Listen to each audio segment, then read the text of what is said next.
Olá para você inscrito aqui no canal Pão do Advento. Voltamos para a continuação aqui do nosso estudo da lição da Escola Sabatina.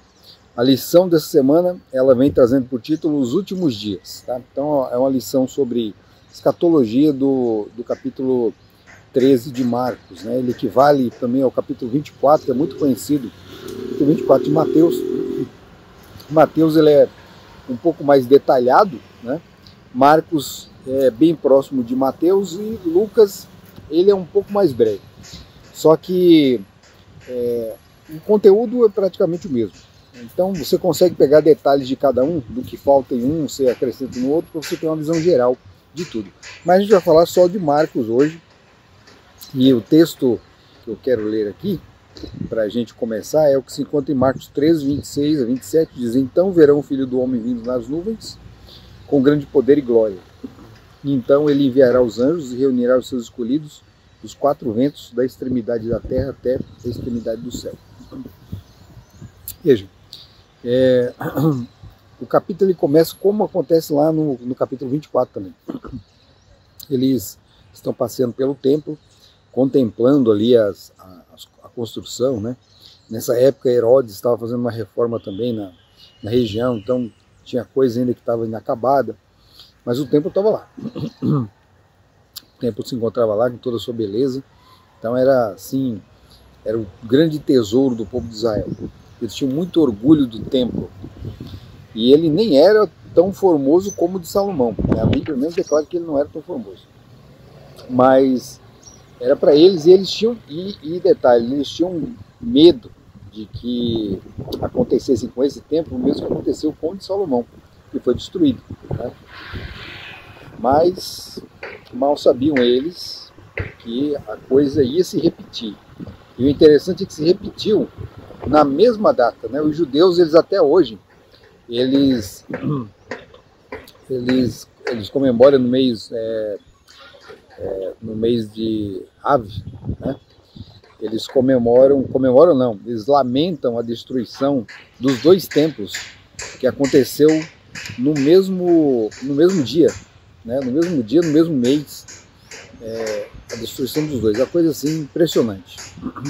Mas, vamos lá. Eles estão passeando ali pelo templo, né? E olhando toda aquela construção, e Jesus vai e faz a seguinte declaração, que marcaria a vida desses homens para sempre, né?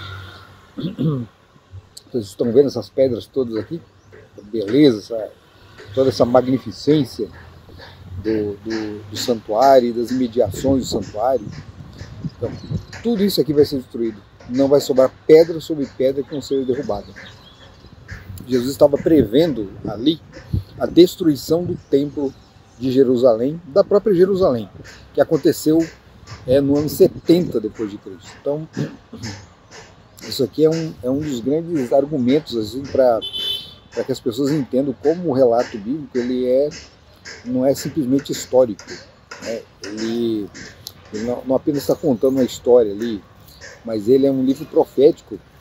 Ele na verdade conta a história do passado, do presente e do futuro. É uma coisa impressionante. Ele não é um livro qualquer, a Bíblia, né? E esse relato de Mateus ele é muito preciso em muitos pontos, cara. Esse tipo de profecia não é como a profecia apocalíptica, que possui símbolos, né? Ele é mais direto, então ele já vai direto ao ponto e fala o que vai acontecer. E dá conselhos também para como os cristãos deveriam encarar esse momento, né? Então eles passeiam pelo templo, Jesus declara que não vai ficar pedra sobre pedra não ser derrubado. Isso acontece também por conta da rejeição do Filho de Deus. Se a nação judaica não tivesse rejeitado Jesus como Messias, a história seria outra, tá? Provavelmente haveriam problemas com o Império Romano, haveriam conflitos, né? A besta teria uma outra configuração, a besta como é contada ali por Daniel, mas haveria o conflito, mas a história seria outra. Os judeus não iam passar pelo que tiveram que passar, por culpa da rejeição e por culpa da atitude de líderes que foram irresponsáveis com a luz que eles tiveram. Daí a gente tem a noção, porque a gente quando pensa no quadro geral e quer colocar a culpa em tudo que é judeu, tá? Não é isso que acontecia ali. Havia uma liderança judaica que, além de não ensinar corretamente o povo de Israel a esperar o Messias da forma correta, eles estavam muito ligados a tradições, né? Estavam bem afastados da espiritualidade que eles deveriam ter. Eles estavam muito longe daquilo. É como conta lá aquele momento que Jesus chega na figueira. A figueira está toda lá bonita, né? Cheia de folhas, e aparentemente ela deveria ter frutos, porque se ela tinha folhas, deveria ter frutos. Mas quando Jesus chega naquela figueira bonita, ele não encontra nada. Então essa era a história do povo de Israel. Era um povo belo, um povo com ricas tradições, um povo que foi escolhido por Deus, tudo bonito, com aquelas folhas, uma árvore frondosa, mas quando Jesus se aproxima, não tem frutos correspondentes. Tem um alarme tocando aqui, em algum lugar aqui.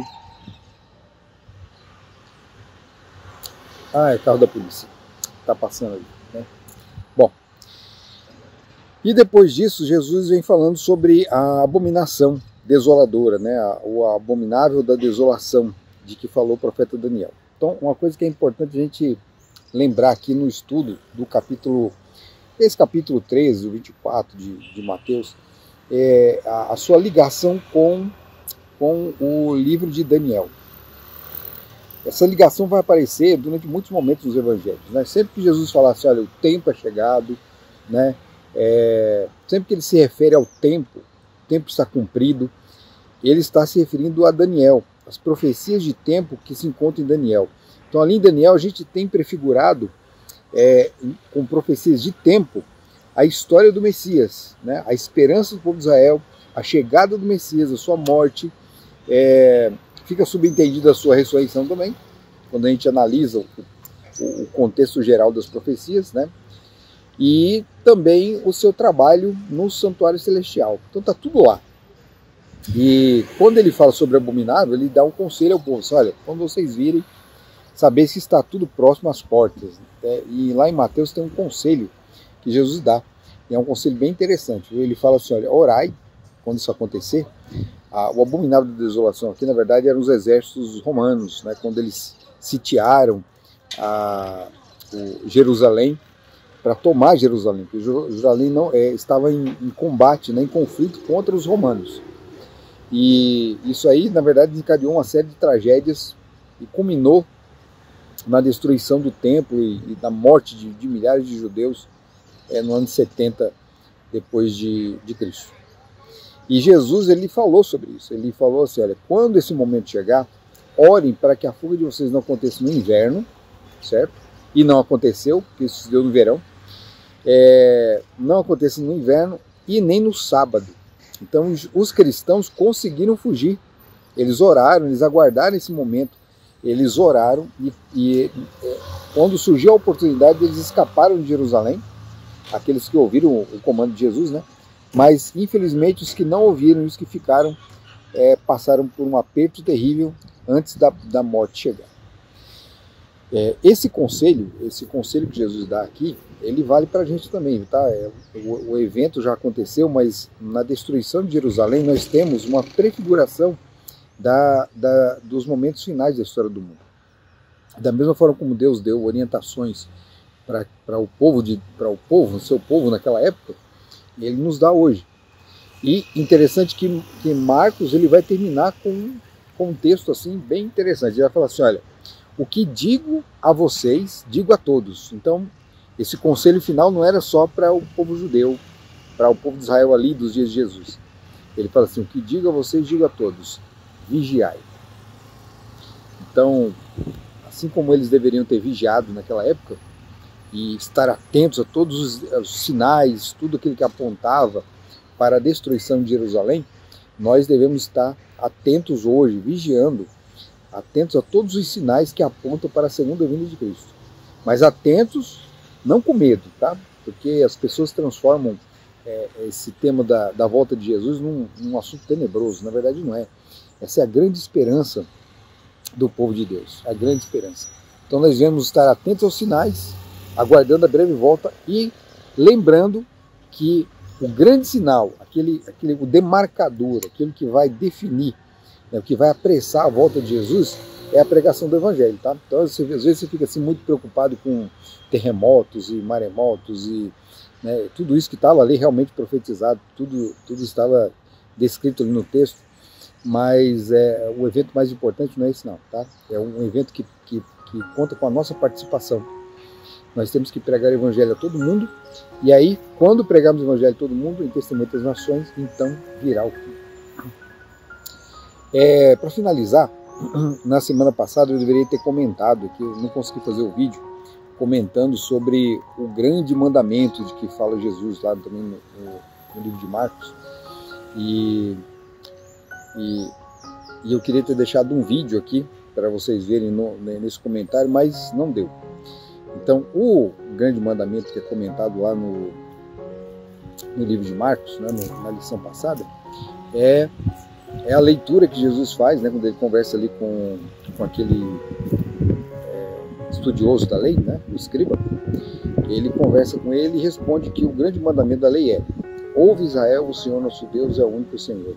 Amarás o Senhor teu Deus de todas as suas forças, de todo o teu entendimento, né? E o segundo mandamento semelhante a esse é: amarás ao próximo como a ti mesmo. Então esse texto que Jesus cita aqui é um texto que se encontra lá em Deuteronômio, outro em Levítico, né? Amarás ao próximo como a ti mesmo. E a primeira parte é o Shema, né? Que é o coração do livro de Deuteronômio. O povo judeu tem esse mandamento nas suas portas, né? Eles seguem à risca o que foi pedido lá no livro de Deuteronômio. Eles têm nas portas, têm nos umbrais das portas, na mão, na testa e no coração. Todos os dias eles oram o Shema. Todos os dias eles declaram: ouve Israel, o Senhor nosso Deus é o único Senhor. Tá? Então, para finalizar, eu quero deixar esse vídeo aqui, desse garoto aqui, que na internet ele está aparecendo aí em vários canais, aí, muita gente está replicando esse vídeo dele. Ele canta o Shema, né, a primeira parte do Shema, e é muito bonito, tá? Então, vamos terminar o vídeo hoje com esse vídeo, tá certo? Deus abençoe você e até o nosso próximo vídeo. Tchau. Shema.